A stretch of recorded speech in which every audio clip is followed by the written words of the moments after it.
Assalamualaikum warahmatullahi wabarakatuh. Hai semuanya. Perkenalkan, saya Farah Elsya Agustin, NIM 2008010182 dari Universitas Muhammadiyah Purwokerto, Fakultas Farmasi.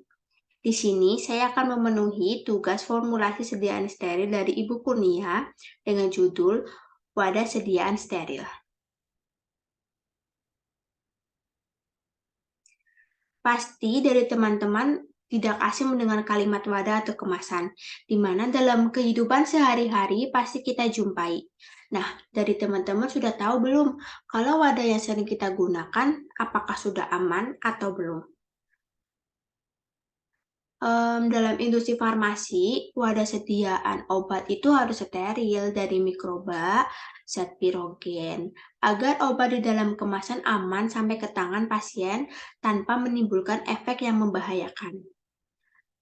Baik dalam kemasan primer, kemasan sekunder, maupun tersier itu harus tetap dijaga kesterilannya.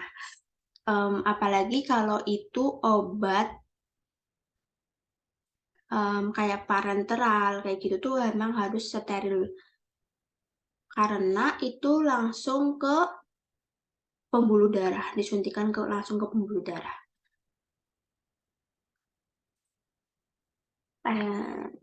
Baik, kita lanjutkan. Dari teman-teman pasti pernah punya atau beli dari kemasan-kemasan seperti ini. Sebelum kita membeli kemasan itu, kita harus memperhatikan bahan yang digunakan, seperti polyester, polikarbonat, aluminium, dan kaca. Itu merupakan contoh bahan yang aman digunakan. Kemudian hindari bahan yang berbahaya seperti polyethylene terephthalate. Kemudian sebelum kita membeli suatu kemasan, kita tuh harus lihat apakah ada label BPA free atau berstandar SNI. Kemudian, contoh sediaan steril itu ada injeksi, ampul, vial, obat sirup, obat salep mata, obat tetes mata, dan infus. Wadah dan kemasan sediaan steril. Wadah merupakan salah satu komponen penting dalam sediaan farmasi, karena jika wadah tidak sesuai akan mempengaruhi obat secara keseluruhan. Penampilan obat sering dipengaruhi oleh wadah, akan tetapi perlu disadari juga bahwa wadah dapat mempengaruhi obat, bahkan merusak obat dan menimbulkan hal yang tidak diinginkan. Suatu sediaan farmasi yang steril tidak akan steril jika wadah yang diberi tidak tepat. Menurut Menkes nomor 193, wadah adalah salah satu komponen penting untuk sediaan farmasi. Karena ketidaksesuaian wadah akan mempengaruhi obat secara keseluruhan, termasuk kestabilan dan efek terapi obat. Kemasan yaitu penyatuan dari bahan yang dikemas dan pengemas. Bahan kemas yang kontak langsung dengan bahan yang dikemas disebut kemasan primer. Sedangkan pembungkus seperti kotak terlipat, karton, dan sebagainya dinamakan kemasan sekunder. Jenis wadah steril itu ada 3. Yang pertama, wadah gelas. Wadah gelas itu contohnya digunakan pada obat sirup, vial, ampul. Kemudian yang kedua itu wadah plastik. Biasanya digunakan pada obat tetes mata, terus suntikan injeksi, botol infus. Itu kan terbuat dari plastik ya biasanya. Yang ketiga itu ada wadah karet.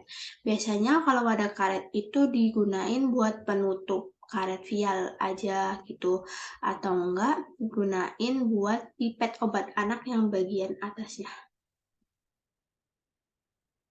Jadi di sini saya akan menjelaskan lebih ke wadah gelas, karena wadah gelas itu sering digunakan dalam sediaan farmasi. Jadi wadah gelas itu harus tidak boleh bereaksi dengan obat yang berpengaruh. Tidak boleh bereaksi dengan obat agar tidak mempengaruhi khasiatnya. Tidak melepaskan partikel padat ke dalam larutan, tidak berwarna atau bening, atau berwarna namun memungkinkan pemeriksaan isi. Jadi kalau kita sedang melakukan uji organoleptis, kita tuh bisa lihat gitu, atau enggak uji partikulat gitu, kita bisa langsung lihat tanpa kita harus membuka sediaan. Kemudian tidak mudah retak atau melepaskan bagian-bagiannya. Kemudian bagian dalam harus bersih. Lalu umumnya gelas itu kan melepaskan alkali silikat sehingga harus dibebas alkalikan dengan HCl, fosfat, atau sitrat.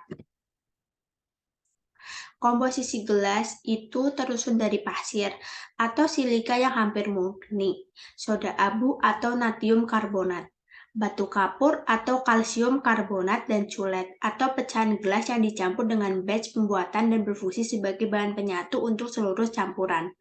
Kation yang paling umum didapatkan dalam bahan gelas farmasi adalah silikon, aluminium, boron, natrium, kalium, kalsium, magnesium, zinc, dan barium. Tipe gelas itu ada 4. Yang pertama tipe 1, borosilicate glass atau gelas borosilika dengan daya tahan tinggi. Mempunyai daya tahan kimia yang sangat baik sehingga tidak mempengaruhi preparat parenteral yang sangat peka. Digunakan untuk sediaan parenteral. Tipe 2, treated soda lime glass atau gelas soda kapur yang diproses. Umumnya digunakan untuk sediaan parenteral bersifat asam dan netral pH di bawah 7, berupa serbuk kering atau larutan minyak. Tipe 3, regular soda lime glass atau gelas soda kapur biasa. Mempunyai daya tahan kimiawi yang cukup sehingga tidak mempengaruhi preparat farmasi yang dikemas. Biasanya tidak digunakan untuk sediaan parenteral, kecuali saat uji stabilitas sesuai sehingga memenuhi untuk sediaan parenteral yang dikemas. Yang terakhir tipe NP, General Purpose Soda Lime Glass atau gelas soda kapur untuk penggunaan umum. Tidak, ini gelas tipe NP itu tuh nggak digunakan untuk sediaan parenteral, tapi digunakan untuk tablet, larutan oral, suspensi oral, salep, dan cairan untuk obat luar.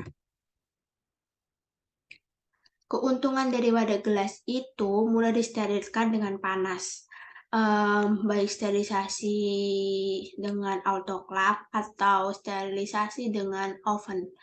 Terus memiliki kemampuan untuk melindungi isinya dari panjang gelombang tertentu yang meliputi sinar ultraviolet matahari. Sinar UV ini tuh bisa merusak isi yang berada dalam gelas. Kemudian inert dan tidak akan bereaksi dengan isinya. Kedap air dan udara sehingga penyimpanan bagus untuk wadah obat.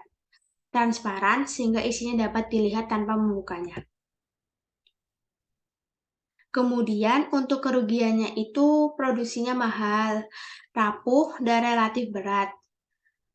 Terus mudah pecah, terus selama sterilisasi panas menumpahkan sebagian silika ke dalam formulasi.